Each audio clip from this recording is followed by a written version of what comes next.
Guys আগে ভিডিওটি দেখিয়ে পর লিজেন্ডের করা ফানি কমেন্টগুলো পড়ি। ঠিক আছে। 3 দিন না খেয়েছিলাম, কেউ খোঁজ নেয়নি। আর একদিন পাশের বাড়ির ভাবিকে খাইলাম, তো মুরব্বীরা বিচার ডাকছে। তো চলিए शुरू करते हैं। মানুষ মানুষের ভালো দেখতে পারে না ভাই। কি খাইলেন ভাইয়া? কট খাওয়াটা খাইলেন? না পেলে খাওয়াটাই খেতে হয়। খাওয়াটা খাওয়ার মজাই আলাদা। যাচ্ছিলাম বিড়ি কিনতে, এই ভিডিওটা দেখার পর এখন যাচ্ছি গাঁজা কিনতে। ভাবি মিষ্টি ছিল মনে হয়। যতই একসাথে ইফতারি করো না কেন ভাই, একসাথে শেয়ারই করা না পর্যন্ত কোনো গ্যারান্টি নাই। तो चलिए शुरू करते हैं। এত তাড়াতাড়ি বুঝে ফেললাম কেন? আপনি পেকে গেছেন তাই।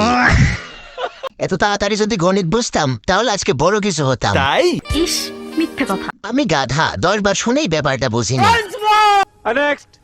আমার জাউরা দেওয়ার আমারে কয়, ভাবি রোজা রেখা যদি আমার গার্লফ্রেন্ডের লগে আমি দেখা করতে যাই তাহলে কি আমার রোজা হালকা হয়ে যাইব? তুই দেখা করতে পারোস কিন্তু অন্য কিছু দেখিস না। ওরে ओके ओके। तो चलिए शुरू करते हैं। ইফতার পর দেখলে কি সমস্যা হইব? খুবই খারাপ হয়। অন্য কিছু কি ভাবি বোঝো না? अच्छा। তোমার মতো ভাবে থাকলে আমি ঘরের বাইরেও যেতাম না। গার্লফ্রেন্ড দেখার কি আছে, ভাবেরটা দেখলেই তো হয়। মাশাআল্লাহ মাশাআল্লাহ। মা দেখি তোমার হাতটা একটু দাও তো, এটা রাখো। একটু বেশি করে দিয়েন, সামনে ঈদ।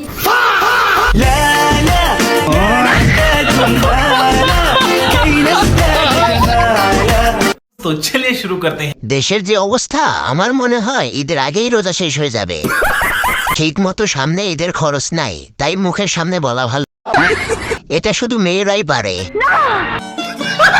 বিয়ে মনে হয় ক্যান্সেল। সত্যি 100% সত্যি।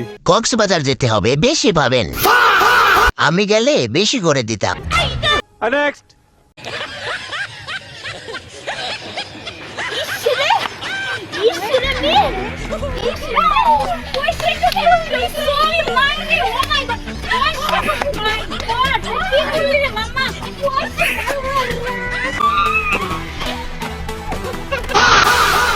এই সময় কম, শুরু করো।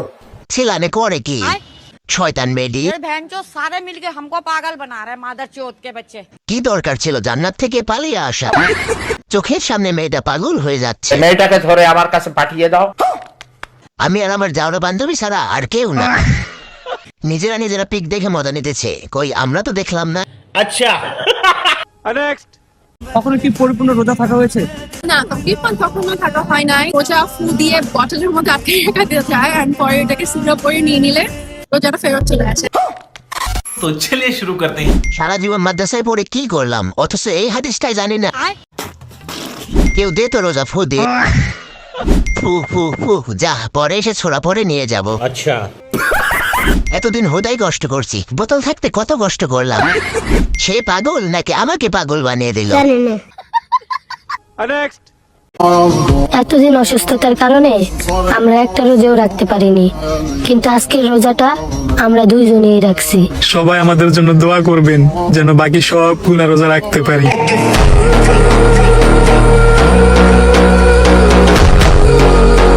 রমজান মাসে কিছু না কই আর পারলাম না। এই শালা আসলে কি লাগাইছে আপনারা একটু কয়ে যান।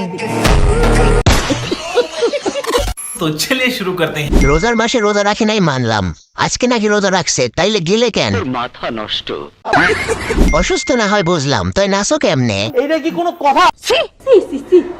আল্লাহ এই রমজান মাসে ওদের হেদায়েত দাও, না হলে তোমার গজব দিয়ে ওদের নিয়ে নাও।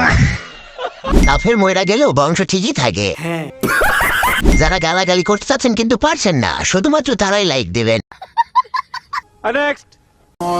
গাইস, আজকে রোজা 7টা চলে, কিন্তু আমি একটা রোজা রাখতে পারলাম না, কারণ আমার বউ অনেক অসুস্থ। কিন্তু গান বাজনা ঠিকই ভালোই করতে পারে। আর গাইস, কাউকে নিয়ে খারাপ মন্তব্য করা ঠিক না, কিন্তু আমাকে দুজনকে নিয়ে করা ঠিক, কারণ আমরা সফল বউ ব্যবসায়ী। আমার নাম পিসি ওয়ানি। আর যাই হোক, সবাই আমার বউর জন্য দোয়া করবেন।